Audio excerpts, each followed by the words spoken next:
నమస్కారం. ఆంధ్రప్రభ భక్తి ప్రేక్షకులకు స్వాగతం. నేను లక్ష్మి.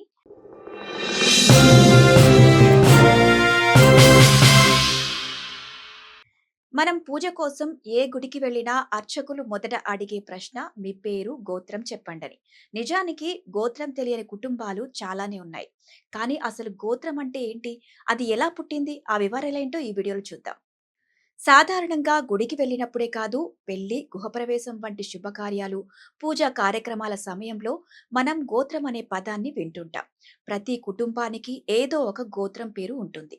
అయితే వేదాల్లో ఒకటైన ఋగ్వేదంలో గోత్రం గురించి ప్రస్తావన ఉంటుందని హిందూ పురాణాలు చెబుతున్నాయి. గోత్రం అనే పదంలో గో అంటే గోవు అని అర్థం. త్రం అంటే ఆ గోవులు ఉండే స్థలం లేదా వాటిని రక్షించే స్థలం అని అర్థం. మొత్తంగా గోత్రం అంటే గోవులను రక్షించే స్థలం అని అర్థం. పూర్వం గోత్రానికి చాలా ప్రాముఖ్యత ఇచ్చేవారు. మరి గోవుల సమూహం అనేది మనుషులకు ఎలా వచ్చిందనేది చాలా ఆసక్తికర విషయం. పూర్వం మనకు ఆవులే సంపద. ఎవరి దగ్గర ఎక్కువ ఆవులుంటే వాళ్లే ధనవంతులని లెక్క. ఈ క్రమంలోనే ఆవులు, ఎద్దులన్నింటినీ కలిపి ఒక మందగా ఏర్పాటు చేసేవారు. వీటిని మేత కోసం తీసుకువెళ్ళినప్పుడు మరో గుంపులో కలవకుండా గుర్తించడానికి వీలుగా ఆ మందకు ఒక పేరు కూడా పెట్టేవారట. దీన్నే గోత్రమని అంటారు.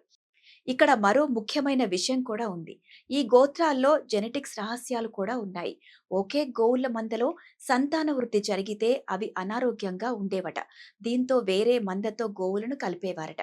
ఇలా వేరే మందతో కలిసిన ఆవులు ఆరోగ్యంగా పుట్టడాన్ని గమనించిన పూర్వీకులు ఆ విధానాన్నే మనుషులకు కూడా వర్తింపజేశారట.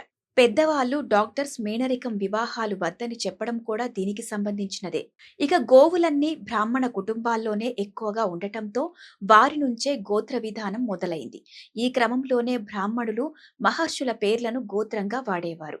అంటే తమ ఆవుల మందకి ఒక ఋషి పేరును పెట్టుకునేవారన్నమాట. కాలం గడిచే కొద్దీ ఆ పేర్లు కుటుంబాలకు సైతం వచ్చాయి. వేదకాలంలో సప్త ఋషులైన వశిష్ఠ, భరద్వాజ, అత్రి, విశ్వామిత్ర, గౌతమ, కశ్యప, జమదగ్ని పేర్లతో ప్రధాన గోత్రాలు ఏర్పడ్డాయి. ఎందుకంటే ఈ మహర్షులే అనేక వంశాలకు ఆది గురువులుగా పరిగణించబడేవారు. తరువాత మారుతున్న కాలంతో పాటు సమాజం విస్తరించింది. దీంతో కొత్త వంశాలు ఏర్పడ్డాయి. దానికి అనుగుణంగా పూర్వీకులు, రాజవంశాధిపతులు, సమాజానికి మార్గనిర్దేశం చేసిన నాయకుల పేర్లతో ఉపగోత్రాలు ఏర్పడ్డాయి. దీంతో గోత్ర వ్యవస్థ విస్తృత రూపాన్ని సంతరించుకుంది. ఈ విధంగా గోత్రం అనేది కేవలం మతపరమైన భావనకు మాత్రమే పరిమితం కాకుండా సామాజిక, సాంస్కృతిక వారసత్వానికి ప్రతీకగా మారింది. మన దేశంలో మొత్తం సుమారు 3 కోట్ల గోత్రాలున్నాయట. మొదటగా సప్త ఋషుల పేరు మీద ప్రారంభమైన గోత్రాలు తర్వాత ప్రకృతి, జంతువులు, వ్యవసాయంలో వాడే పనిముట్లు, ఆయుధాల పేరు మీద కూడా ఏర్పడ్డాయి. హిందువులే కాదు, జైనులు, బౌద్ధులు కూడా గోత్రాలను పాటిస్తున్నారు. అయితే హిందూ పురాణాల ప్రకారం మహిళలకు వివాహమైన తరువాత వారి గోత్రం మారిపోతుంది. పెళ్లికి ముందు తండ్రి గోత్రం ఉండగా పెళ్లి తర్వాత భర్త గోత్రాన్ని స్వీకరిస్తారు. ఇది కూడా తరతరాలుగా వస్తున్న సాంప్రదాయం.